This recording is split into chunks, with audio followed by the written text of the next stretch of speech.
coming. I'm super excited. So we're going to be talking about chasing the dream of style guide-driven development in Drupal 8. So hopefully you're in the right place. If you're not, just stay. I'm sure it's fun. So yeah, I'm kind of going to talk about things that I've been focusing on trying to get more of a style guide-driven approach in some of my front-end work. But before we get started, so I'm Brian Perry. That's where you can find me on Twitter and Drupal.org. I work for Breakthrough Technologies in Evanston, and we're hiring. So if you're looking for working stuff, now's a good time for that. We have a booth out in the main area. Yes, where you come talk to me. So there's also, as was mentioned in the keynote, the sprint on Sunday, which I definitely encourage everybody to attend. If you have the time, it's a great event, and there's definitely ways that contributors of all kinds of different skill levels can pitch in. It's a really fun day. Would that be fine?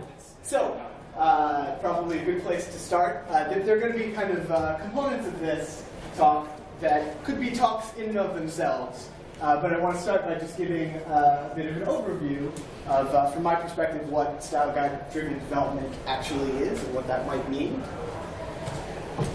So the big thing for me is, it's an approach that allows you to decouple front-end and back-end development so that you can define your style guide and build a style guide even if the actual back-end that generates that content doesn't exist yet.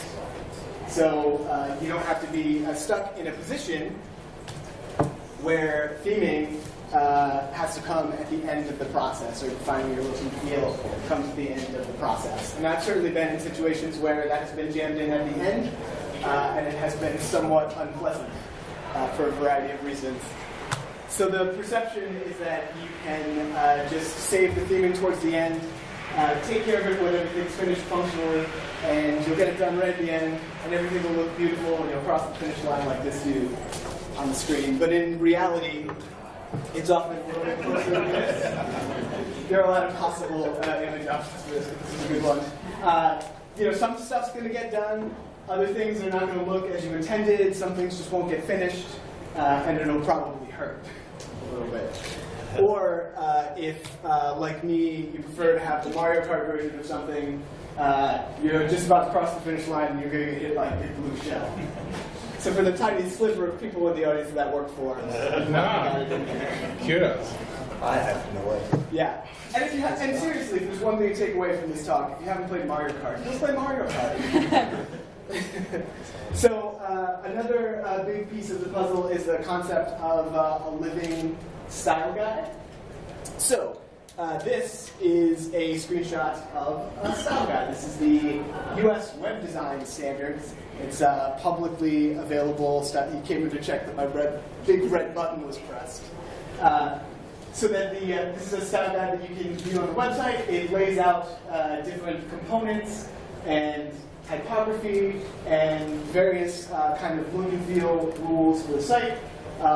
There are a lot of different public style guides. An early one that was popular and influential is Starbucks style guide. That's also one to check out.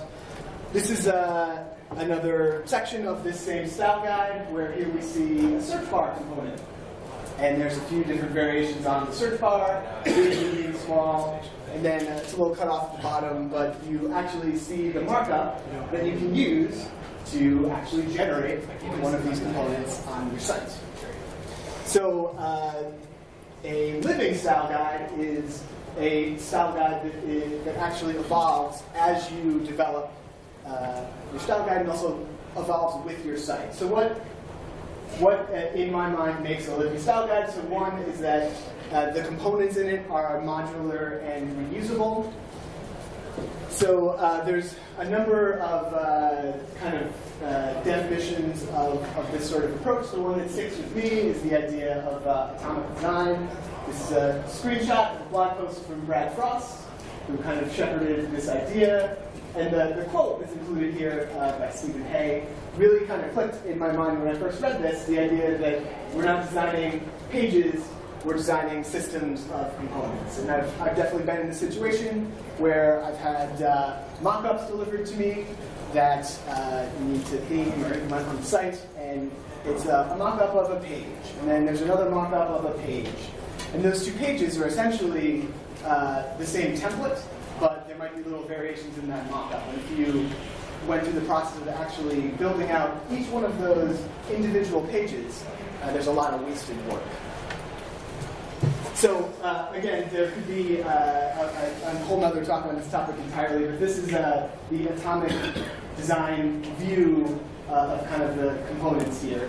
So the idea of an atom would be kind of the simplest lowest level element, like a basic HTML tag on your site. And then a molecule is a collection of those atoms together. So something like the search box that we saw before. A text box and a button together make a search box. And then an organism is a combination of those atoms and molecules, and something slightly more complex. So like the header on your site could be an example of that, which might contain a logo and a search box and some navigation. And again, these are things that you could reuse throughout your sites in your different pages. So then the idea of a template takes all of those elements and organizes them together in a specific way. And then a page is just a specific instance of a template with content populated in it. So the template is the thing that you reuse throughout your site, and a page is just one specific instance. So what else makes a living style guide a living style guide? It uses real-world CSS and markup, and we'll look into some of the ways that you can create one of these things. Using the real-world CSS that's actually being used on your site is pretty easy to do. Having the actual real-world markup, there are some cases where there are challenges in getting that to reflect reality. We'll look at that. But in general, as real as the stuff in your style guide can possibly be, the better. And it's the living stuff. What makes it living is that it is always kept up to date. So as the actual production CSS on your site changes, it should be incorporated into your style guide. And as you add new things, make changes in your styles, you should update your documentation. And to facilitate that, it should be something that is automatically generated, so you don't have to think about it. And then a bonus on top of all this, I think that when you have all this system together, you have something that can drive some automated testing and some automated visual regression testing, which can be awesome. This is my infomercial moment. Has this ever happened to you? And there are so many awesome options for infomercial failures. This is but one of them. So, the situation where a small CSS change or a small change in your theme somewhere causes a regression somewhere unexpected. Maybe it's because someone new is working with the theme, or it could just be an honest mistake. And you certainly run into a situation where that happens, and you don't know where that regression happened, and it might take a while before one even notices that change happened. So the idea of doing some visual regression testing can really help protect you from that sort of stuff, especially when we build out a system that has these well-defined reusable components. So this is just an example of a screenshot comparison that takes a baseline and the changes and creates a diff. So we'll look at how we can build some of those things. So we'll take a look at Drupal 7. Millions of years ago, back when Drupal 7 was a thing. We'll look at some of the tools that existed to help show style guides in Drupal 7.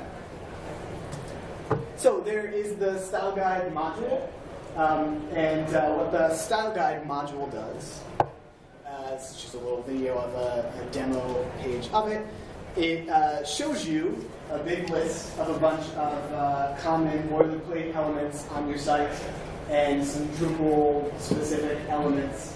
And it's all laid out on this big style guide page, and you can switch between your themes and see what all of these things are going to look like.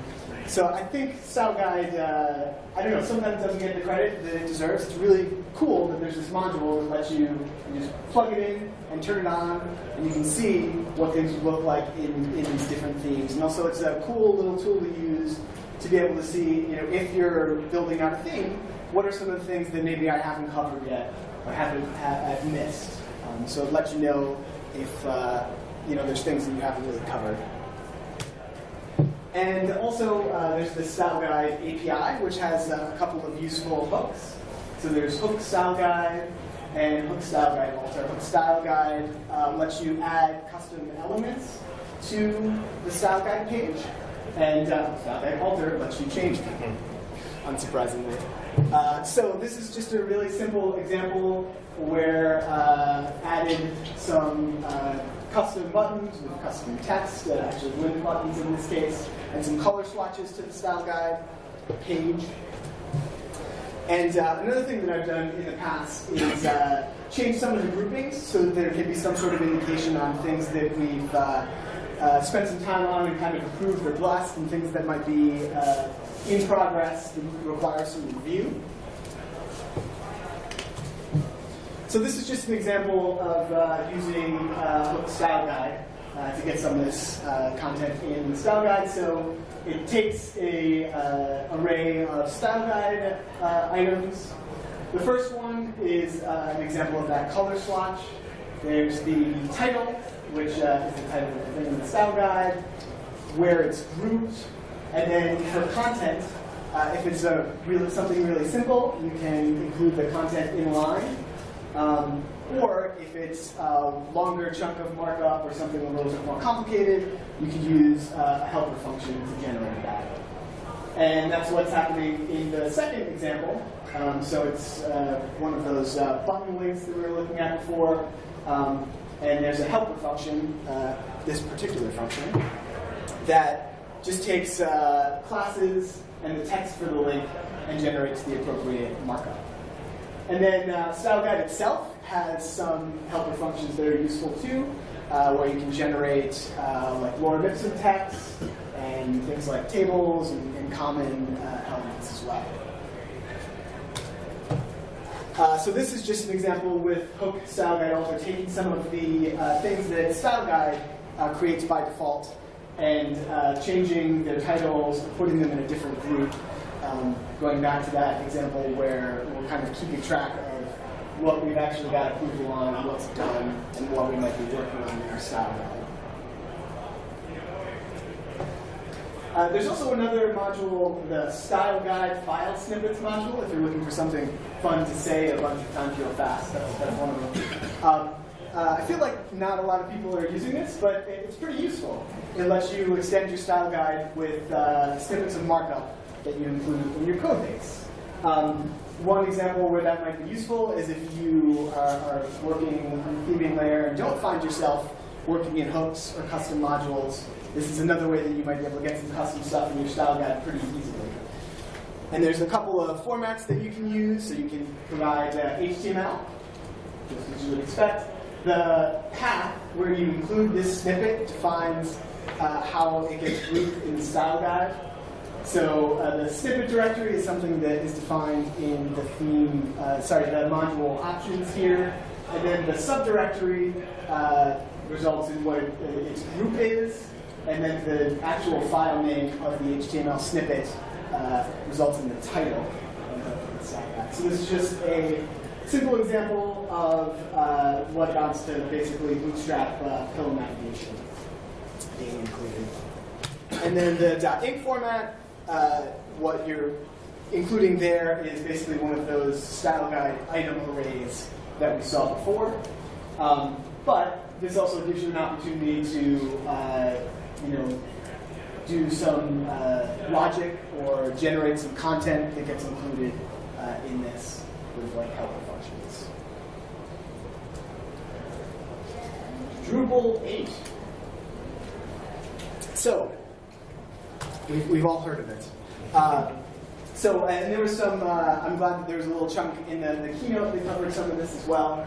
My feeling at this point, and also thinking about how it all folds into style guide-driven development process, is that there are changes in Drupal 8 that result in Drupal 8 wanting to have you make better themes.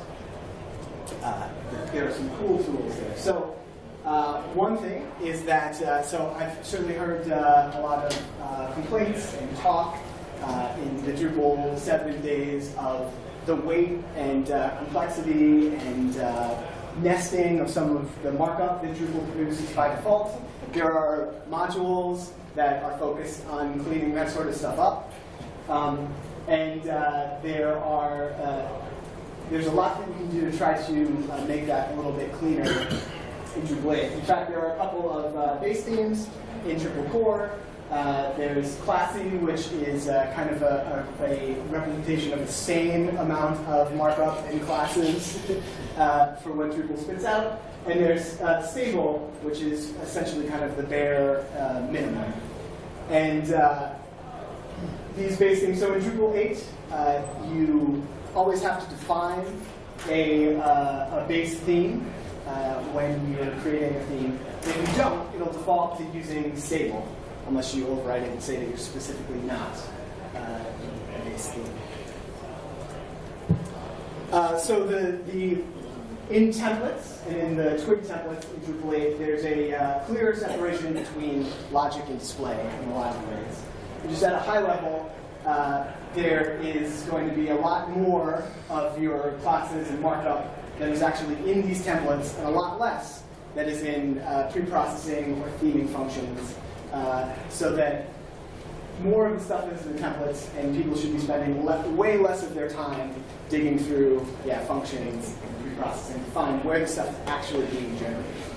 A couple of simple examples. So this is from default block.html.twig, where some classes are being set using some logic and being passed through some filters. And then there's the add class method that adds the class in the markup.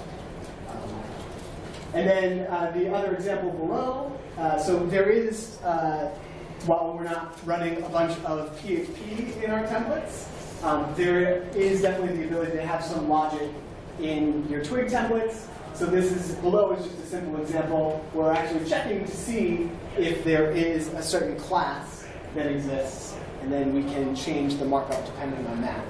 And previously there'd have to be something going on either in pre-processing, or if we crossed the line and did some of that stuff in PHP in the template, which is bad news. But it's nice to have that really clear separation and a handful of pieces of logic that do belong in these twig templates. And there's also a number of tools that help us kind of create these modular reusable components that we're trying to build here. So some of that is we can look to the CSS coding standards. So there's SMACCS as part of these standards. So this is a method to organizing your styles. And again, there's a decent amount to talk about here. But so this is the file structure. Over here is from the 7 theme in core. And you'll see the way the CSS is broken up into a bunch of different folders. But kind of the different levels of division here. There's the base. So these are base HTML elements, and also things like a reset style guide, a style sheet would go here. Then there's the layout, so that's how things are arranged on the page. Your grid system would live there. Then there's the idea of a component, and SMACCS calls that a module, which I think I've heard that term somewhere else. So it would be confusing if Drupal used that terminology as well. But this is a component that's used throughout your site. The state is often like a client-side change to one of those components. And the state is typically defined along with the component. rather than being broken up into its own individual thing. And then there's the idea of what SMACCS calls theme, but is sometimes referred to as a skin because of the naming conflict there.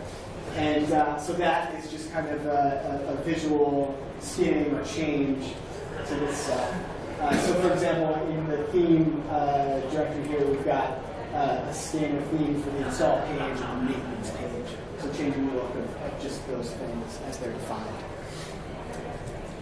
And then there's also BAM, which is a naming convention for components on your site. So it's actually a class naming convention. And so there's the block, which is the actual object or component on your site.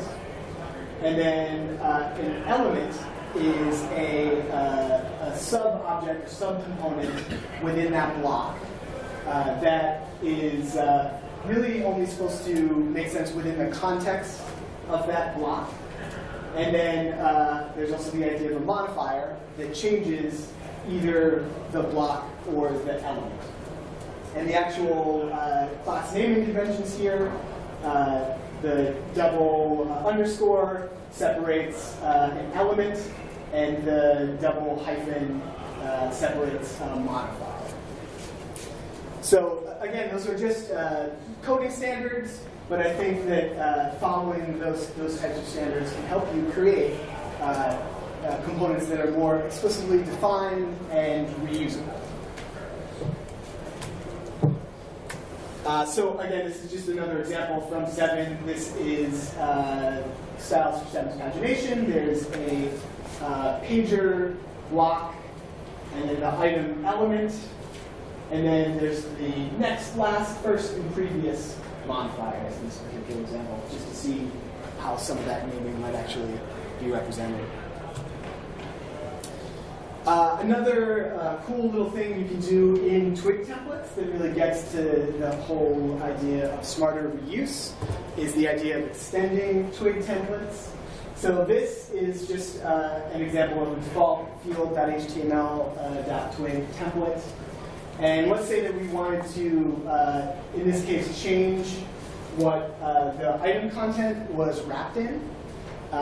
In Drupal 7, we have to create a custom field template that included the entire field template itself to make that change if we wanted to do this in the template.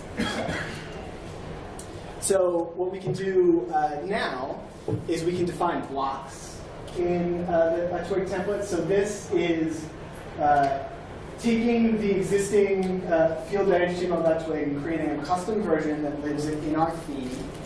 And then we're adding these blocks. So there's the block, and then you're giving it a name, and then end block at the end. And that just defines these things that we want to change in the template, the extended template. So that allows you to do something like this, where we can create a template for a particular field that extends field.html.twig, but then just defines the blocks that we want to change rather than including all of that stuff. So we're just, in this example, wrapping them in each one. So it makes things easier to reuse. There's less that you have to duplicate all over the place. It's a cool little useful trick. The style guide module that we looked at before, there is a port of it in progress. This is the issue. So definitely take a look, follow along, see where that's at, see if there's any way that we all as a community can help out.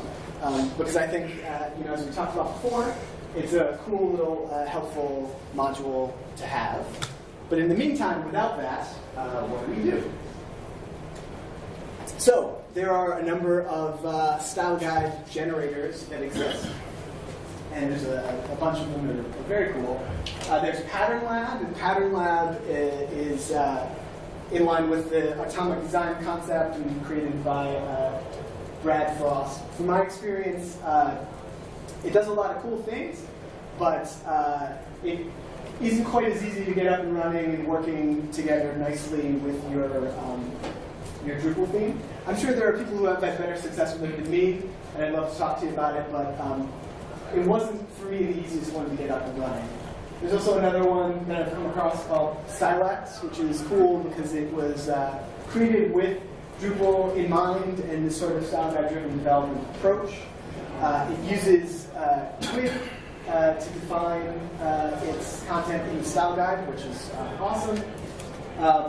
But I feel like it's a little bit more useful for creating prototypes of larger things and pages and components, and a little bit less in generating a full living style guide for you. Again, it could be that I'm just not as experienced. But the one that I've landed on and have had the most enjoyable experience working with is KSS, which stands for Nile Style Sheets. So what I like about it is that the documentation and what you have to do in your style sheets to generate the style guide is really simple and really readable. It can work with any of your various flavors of CSS, your vanilla CSS, your Sass. There's a Node.js implementation of it and a Grunt plugin. And a Drupal module. And a Drupal module. Yes. Why I haven't looked at that Drupal module is beyond A me. math person. I guess I am a bad person. So, that's the end of my talk, everybody. Sorry. Got some homework to do. So, well, that's awesome. This is the way that I've used it with the Node approach in the past, although there are some potential improvements in my workflow. To install that, you can use npm install to install KSS and Grunt KSS. And then let's actually just look at an example. So this is actually the recently launched breakthrough Drupal 8 site. And we have on the home page a block that includes solutions. So just little previews of the things that we have definitively solved. Oh boy, what happened there? Okay. But anyway, so they're just taxonomy terms in this case that it serves as a teaser for these things, and it's a little bit washed out. There's a thumbnail image, and then the title and a description. So this is an example of how you document your CSS. So that it's going to show up in your generated style guide. Up at the top, there is the name of the element. Then there's a description below that. Then you can define the markup. Again, it's another situation where if it's really simple, you could theoretically include it in line, but you can also provide a location as to where that lives. It can be in HTML or handlebars format. And then there is also the style guide portion at the bottom, and that just specifies where in the organization of your style guide that thing shows up and what it's named as. And you include that above the relevant styles in your style sheet. And then you build your style guide. So if you're using the Grunt plugin, you can use Grunt KSS, or if you're just calling KSS node, you provide the source, so the SACCS or CSS that's looking at, where it should spit out that style guide. And then the last piece is actually CSS files that you also want to include. And that, in this case, just sucks in your production CSS from your theme. So that's actually what's being applied to the style guide. And the result would look something like this. So here we see our solution teaser as we defined it, and our description. And then the component is rendered there in the style guide, along with the markup that's necessary to generate. So the idea is that if this exists in the style guide, when the view, for example, is created that actually spits out this content, if this markup and classes are applied to it, it will look like that, which is great. Okay. So actually, before we jump into this, let me just show you an example of that actually getting generated and being up on its feet here. So just for a super simple example, we have those H4s that are included in that content. Let's say that we want to change them for the sake of this demo to be big and red. So we can do this. So first of all, I'll start Grunt going in this case, which is going to do a few things. We'll look at that in a second. But so we're going to say that the H4 is now big and red for MidCamp. And we'll make it big and red. Oops.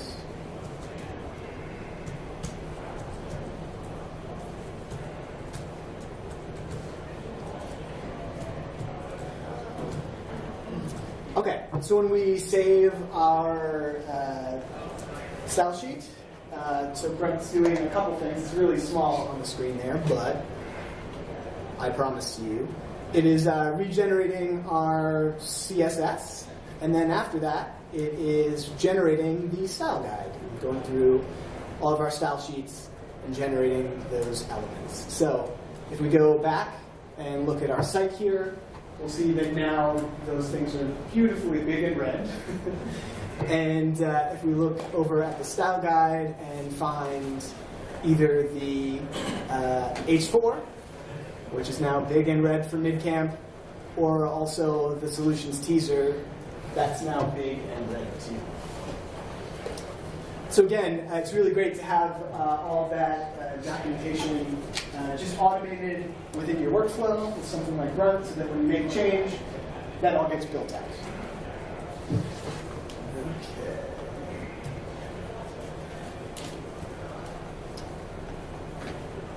Okay, so now with all of those components in place, there's a lot of cool stuff that you can do as far as testing your style guide and your theme. So this is another situation where I've looked at and played around with a few options here. So there's BHAT, which is a behavior-driven development framework, which we use a lot at Breakthrough. And so what I found with that is that it's not really all that well suited to testing kind of the specifics of your look and feel. But we have created custom steps to try to address some of that stuff. So for example, we have that step that says when I'm browsing using a specific device profile.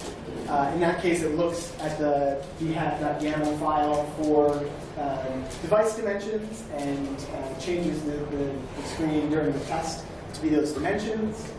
So you can test things like responsive behavior. And then we've also created some rules that test computed CSS values. So you provide the element and then the CSS attribute and what its value should be. So those are the computed values. So what you're testing against there is really specific. And also you have to kind of do it on a kind of rule-by-rule basis. So if you're actually going to cover everything here, you'd basically be like rewriting your entire styles in the test. And also, because it's the computed value, it's really specific in that we found some cases where the tests kind of drift a little bit, and if you have like a situation where there's a scroll bar, depending on whether a page has a certain amount of content or not, that might be enough to make some of these rules fail. So while having some sort of coverage here can be useful, I don't think it's really the best way to get at this stuff. But if you do want to look at the actual definition of the steps themselves, there's a link in the presentation, which I should have mentioned is also linked off on the page for this talk on the MidCamp site if you want to take a look at it. But there's a gist that has the detail of those steps if you're curious. Then there's things like Wraith. So Wraith is a screenshot comparison tool that was developed by the team at BBC. And it compares two URLs, so two actual sites. It's pretty easy to set up and configure and get going. From my experience, though, one of the downsides to it, well, depending on how you're looking at things, it's either an advantage or a disadvantage, is that it's really geared more towards taking full-page screenshots. So your tests and your comparisons are kind of all or nothing. And again, that's great if you have nothing. But if you're focused on, really focusing on these components that you're using through your site, it's not as easy to kind of get at that. And also taking those full page screenshots in comparison. One thing that you'll potentially run into is that if there's a diff somewhere on the page, high up on the page, you'll see a diff kind of throughout because maybe things all jump down on that page, so it can obscure potentially other failures that are happening, and it's a little bit harder to track down what's actually going on. This is an example of the comparison report that it spits out, which is actually really cool. And there's also, again, this could easily be a situation where somebody has more tricks and more success with this. There's a Selenium Wraith version as well that I think can do some more browser-to-browser testing, and also can do a little bit better in trying to target specific components or ignore certain components. But my understanding is that it's pretty young. But maybe I just haven't gotten on board yet. But the approach that I've found the easiest to get going and had the most success with is Phantom CSS for CSS regression testing. And it's actually a set of a handful of things. It does these same sort of screenshot divs. It has Phantom.js, or it can use Slimer.js as a headless browser. Casper.js for navigation and scripting, and then readable.js to do the actual screenshot comparison.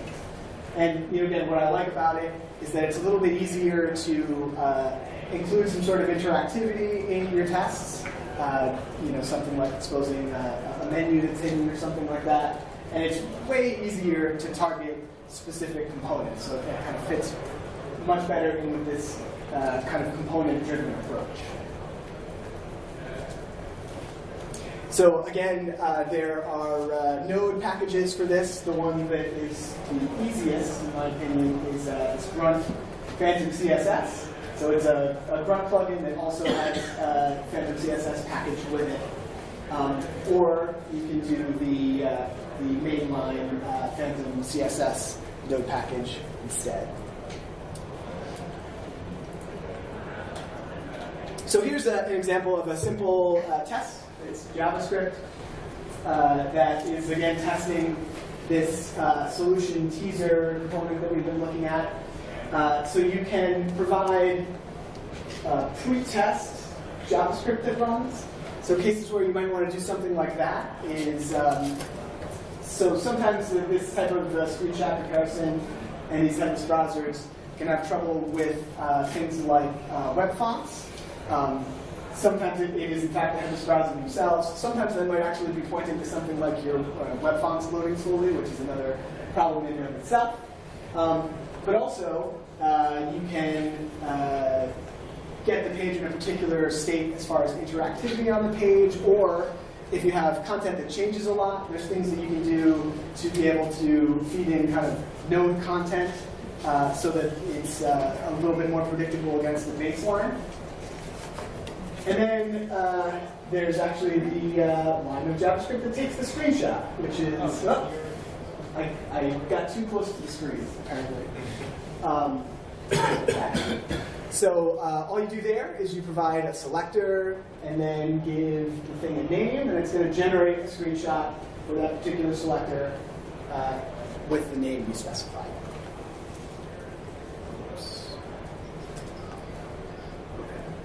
So let's actually take a quick look at that up on its feet as well. So again, we changed the elements on our site so that they're fancy and big and red. And we have our test here. See if I can make this a little bit bigger. Cool. So this example actually has two tests that are running. We'll still focus on the solution teaser component that we've been looking at so far, but there's a second test that runs. On the website, there is some off-canvas navigation, And that's just an example of just a little tiny bit of interactivity so that it actually clicks on the menu, slides out the menu, and then you can take a screenshot of that component, which wasn't there when the page initially loaded. But so we'll go ahead and actually run Grunt Phantom CSS.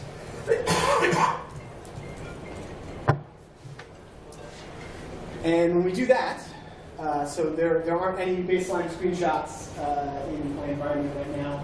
Super tiny, you won't be able to read that. But so it says that it didn't find screenshots for these steps, and it created new screenshots. So if we take a look here in the test directory in screenshots, here's our solution teaser that now has the big H4. And that is going to function as our baseline in our future tests. And you can commit that to your code base. So, for the sake of example here, let's assume that somewhere down the line, someone looks at the solution section and is like, why the hell are these things big and red? And they make that change. So we'll actually go ahead and make that change now.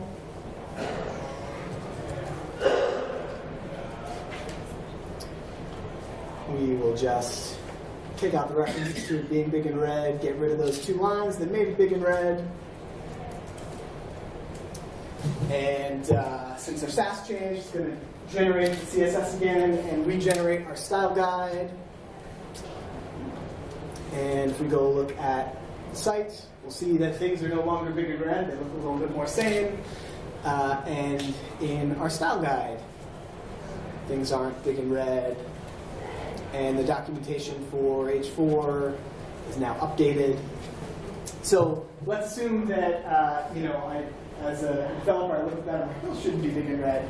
I change that, but as part of our workflow, we're running these visual regression tests so that when we commit changes, we're finding out if there have been any regressions in the theme.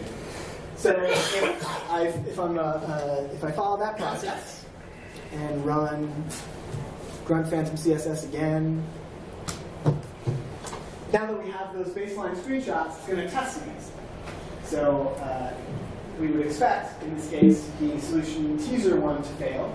It's way super tiny, but it does say that it failed, and that there's a 7.86% mismatch in this case. And what happens when a test fails?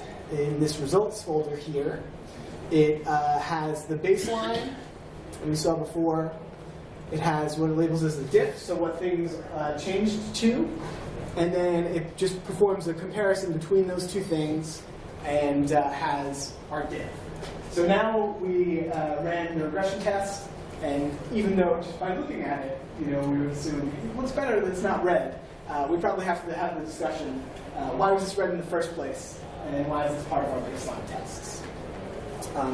And again, what I think is awesome about this approach is that it really allows you to tie the tests into the components in your style guide. So you can have some really intelligent coverage there in your test suite.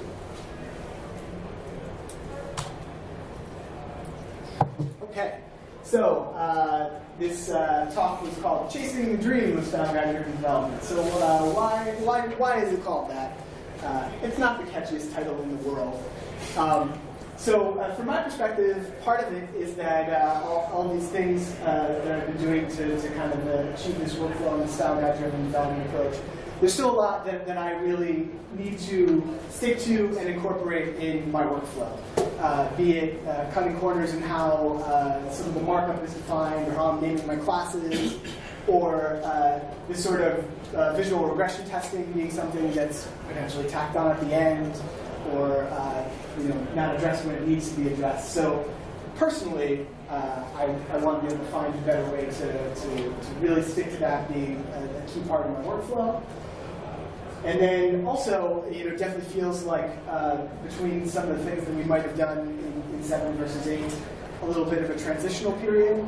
A lot of the things that we looked at here for Drupal 8, aside from the things that theming changes give you, a lot of the tools that we're using aren't necessarily Drupal-specific things.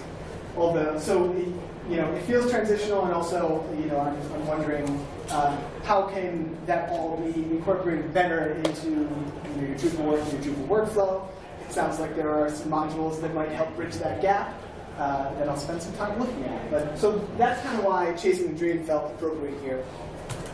And as far as the things that I want as part of this dream, I think that using that KSS-based workflow and generating that external style guide, something really easy to do that I just haven't done yet is just generating better boilerplate, so that there's more that can be applied at the start of projects that not only represents general HTML elements and markup, but also really general Drupal things. Basically, a lot of what style guide the module does. In an approach like this, I'd love to be able to use Twig more in defining the markup. And for KSS, I believe that there's issues and work going on to try to support Twig for the markup there, which would be awesome. And it's just another thing that lets it get closer to having the real deal be what's defined in your style guide. And then related to that, again, I feel like there's, especially in some of the stuff we'll look at later, a bit of a gap between how this all works together with Drupal, and also the general feeling like there's a bit of a line between when things are defined in your style guide and actually implemented on the site. And things can still change from that point, even if they're not supposed to. Be it through things changing, modules getting updated, just unexpected changes happening. So how can we better reflect the impact of those changes and tie those things together? And then also this sort of visual regression testing. I've done some experimentation with incorporating that into a continuous integration process. Using, for example, in this case, Provost CI, which is a really Drupal-friendly CI tool. And I've stood up just a really simple Drupal build that runs a suite of regression tests. So being able to have that be a part of the process every time commits are happening would be awesome. So, as far as session feedback, there's a couple places where you can leave it. So for the session itself, and then also live captioning feedback, which has been super awesome. So that's my feedback. And there it goes, right up on the screen. So yeah, that would be much appreciated. And that's it. I think we have a few extra minutes if anybody has questions.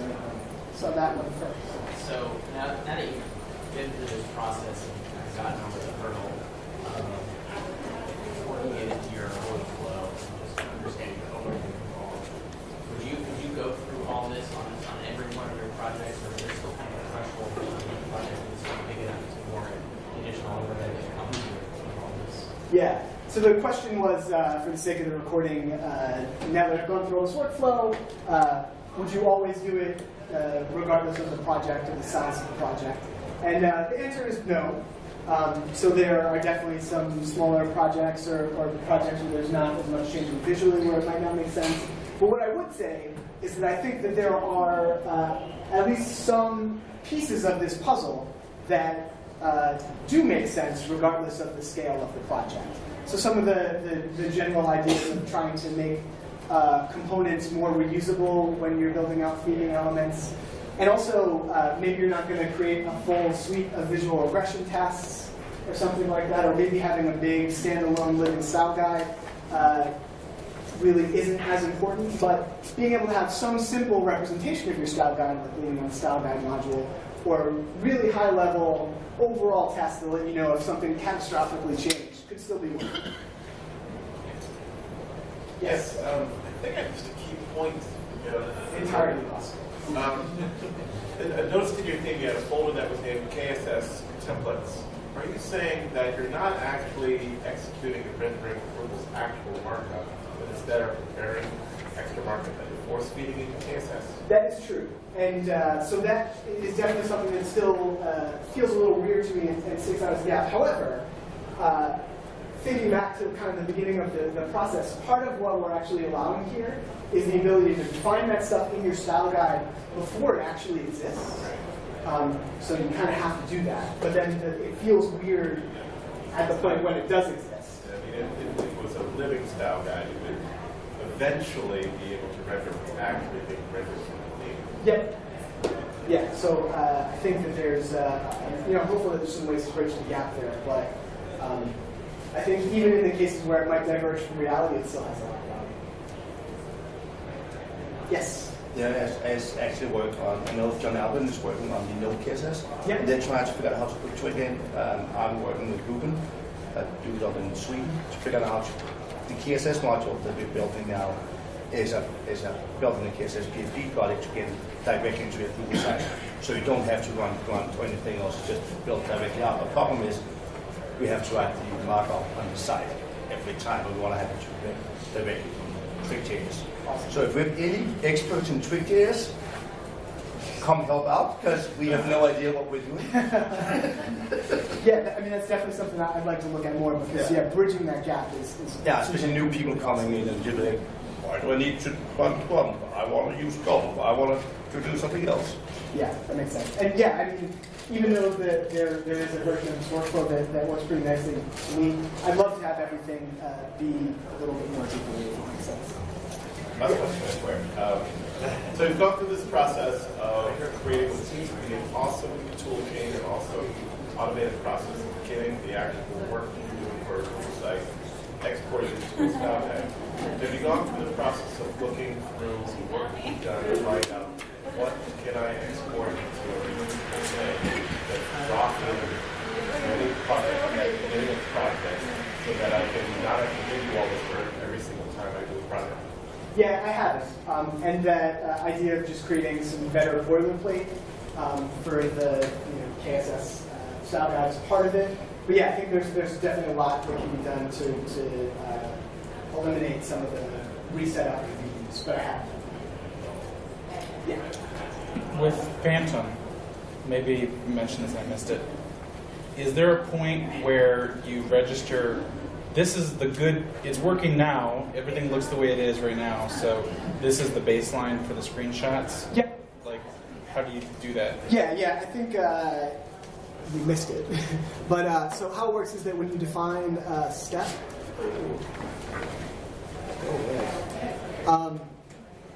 see if it's still here. So tiny you probably can't even see it. But when you define a screenshot step, and say take a screenshot, when you run Phantom CSS, it checks that rule and it checks for a baseline first. And if there isn't a baseline screenshot, it creates one. So your first run after you've defined any of those steps, it creates the baseline.